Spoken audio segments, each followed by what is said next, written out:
ಎಲ್ಲರಿಗೂ ನಮಸ್ಕಾರ.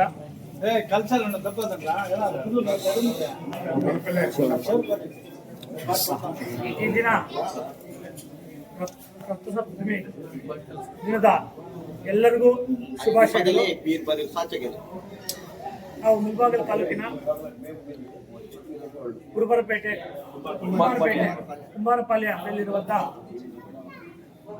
ಸೂರ್ಯನಾರಾಯಣ ಸ್ವಾಮಿ ದೇವಸ್ಥಾನಕ್ಕೆ ಇವತ್ತು ರಥಸಪ್ತಮಿ ಹಬ್ಬಕ್ಕೆ ನಮಗೆ ಸ್ವಾಮೀಜಿಗಳು ಆಹ್ವಾನ ಮಾಡಿದ್ದಕ್ಕೆ ಅವರಿಗೆ ಮೊದಲಾಗಿ ಧನ್ಯವಾದಗಳನ್ನು ತಿಳಿಸ್ತೀನಿ. ಇದು ದಕ್ಷಿಣ ಭಾರತದಲ್ಲೇ ಪ್ರಸಿದ್ಧವಾದಂಥ ಒಂದು ಸೂರ್ಯನಾರಾಯಣ ಟೆಂಪಲ್. ದಕ್ಷಿಣ ಭಾರತದಲ್ಲಿ ಇದು ರಾಮಾಯಣದ ಕಾಲದಿಂದಲೂ ಇದು ಪ್ರಸಿದ್ಧಿ ಪಡೆದುಕೊಂಡಿದೆ. ಅವಾಗ ಶ್ರೀರಾಮನ್ ಕೂಡ ಇಲ್ಲಿ ಬಂದು ಪೂಜೆ ಮಾಡಿದ್ದಾರೆ ಅಂತ ಹೇಳ್ಬಿಟ್ಟು ಪುರಾಣಗಳಲ್ಲಿ ಹೇಳ್ತಾರೆ. ಅಷ್ಟು ಪ್ರಸಿದ್ಧವಾದ ದೇವಾಲಯ. ಈ ದಿನ ರಥಸಪ್ತಮಿ ದಿನ ಇವತ್ತು ಯಾರಾದರೂ ಆಗಲಿ ಭಕ್ತಾದಿಗಳು ಇವತ್ತು ಅವರ ಬೇಡಿಕೆಗಳನ್ನ ದೇವರ ಮುಂದೆ ಇಟ್ಟಾಗ ಆ ಬೇಡಿಕೆಗಳು ಈಡೇರ್ತವೆ ಅಂತ ಇವತ್ತು ನಂಬಿಕೆ, ಪುರಾಣಗಳಿಂದ ಕೂಡ ನಂಬಿಕೆ ಇದೆ. ಈ ದೇವಸ್ಥಾನಕ್ಕೆ ಇವತ್ತು ಯಾರು ಬೇಡಿಕೆ ಇಟ್ಕೊಂತಾರೋ ರಥಸಪ್ತಮಿ ದಿವಸ ಅದು ಅವರ ಬೇಡಿಕೆಗಳೆಲ್ಲ ಈಡೇರ್ತವೆ.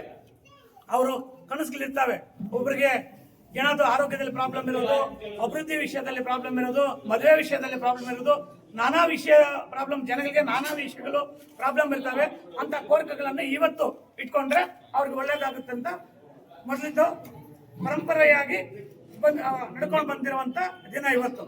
ಅದರಿಂದ ಇವತ್ತು ಎಲ್ಲಾ ಭಕ್ತಾದಿಗಳು ಕೂಡ ಒಳ್ಳೇದಾಗ್ಲಿ. ನಮ್ಮ ಕಾಂಗ್ರೆಸ್ ಪಕ್ಷದ ಎಲ್ಲಾ ಮುಖಂಡರ ಪರವಾಗಿ ಮತ್ತು ಇಲ್ಲಿ ಸ್ವಾಮೀಜಿಗಳ ಪರವಾಗಿ ಆ ಭಗವಂತನಲ್ಲಿ ನಾನು ಬೇಡ್ಕೊಂತ ಇದ್ದೀನಿ. ಎಲ್ಲಾ ಭಕ್ತಾದಿಗಳು ಕೂಡ ಒಳ್ಳೇದ್ ಮಾಡ್ಲಿ ಅಂತ, ಎಲ್ಲ ರೈತರು ಕೂಡ ಒಳ್ಳೇದಾಗ್ಲಿ, ಒಳ್ಳೆ ಮಳೆ ಬೆಳೆ ಎಲ್ಲ ಆಗ್ಲಿ, ಎಲ್ಲರೂ ಶಾಂತಿ ಸಮೃದ್ಧಿಯಿಂದ ಇರ್ಲಿ ಅಂತ ಈ ಸಂದರ್ಭದಲ್ಲಿ ನಾನು ಬೇಡ್ಕೊಂತ ಇದ್ದೀನಿ. ಜೈ ಹಿಂದ್, ಜೈ ಕರ್ನಾಟಕ.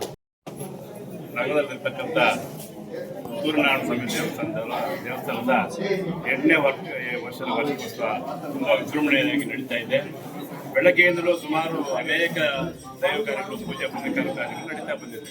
ಅನೇಕ ಭಕ್ತಾದಿಗಳು ಈ ಸೂರ್ಯದೇವರ ಬಗ್ಗೆ ಆಸೀನರಾಗಿ ಅನೇಕ ಭಕ್ತರು ಬೆಳಗ್ಗೆಯಿಂದಲೂ ನಗರದಾದ್ಯಂತ ಬಂದು ದೇವರ ಆಶೀರ್ವಾದ ಪಡೆದುಕೊಂಡು ಇದ್ದಾರೆ. ಈ ಒಂದು ಬೇರೆ ಬೇರೆ ತಾಲೂಕಿನಿಂದಲೂ ಸಮೇತ ಭಕ್ತಾದಿಗಳು ಬಂದಿದ್ದಾರೆ. ಈ ಒಂದು ದೇವರ ಕೃಪೆ ನಮ್ಮ ತಾಲೂಕಿನ ಜನತೆ ಮೇಲೆ ಇರಲಿ, ಎಲ್ರಿಗೂ ದೇವರು ಒಳ್ಳೇದು ಮಾಡಲಿ, ಒಳ್ಳೆ ಬೆಳೆ ಆಗಲಿ ಅಂತ ಈ ಸಮಯಕ್ಕೆ ಬಯಸ್ತೀನಿ.